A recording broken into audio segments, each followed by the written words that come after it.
পথ দুর্ঘটনায় মৃত মা ও শিশু সন্তান। ঘটনাটি বর্ধমান আরামবাগ রাজ্য সড়কের পোলেমপুর এলাকায়।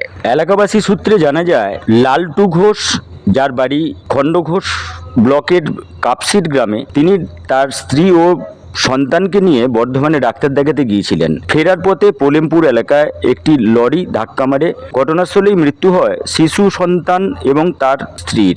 ঘটনাস্থলে পৌঁছায় খণ্ডঘোষ থানার পুলিশ সহ রায়না থানার পুলিশ। পুলিশ সূত্রে জানা যায়, লরিটিকে পরে আটক করা হয়েছে।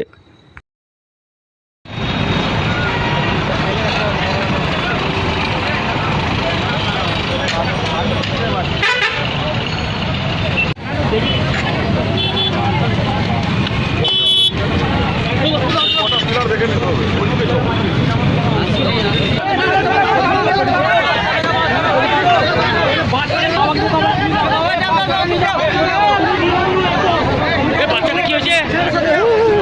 যাবো বাচ্চাটা নিয়ে যাবো। এই যে যাচ্ছে, এই যে আপনার বাড়ি কোথায়? আমার বাড়ি খণ্ডঘোষ কাপসিট। কোথায় যাচ্ছিলেন?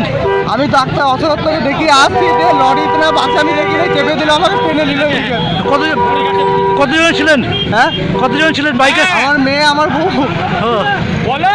ডাক্তার দেখাতে গেলেন? হ্যাঁ। আপনার নাম? আমার নাম লালটু ঘোষ। বাড়ি কাপসিট? হ্যাঁ, বাড়ি বাড়ি আমার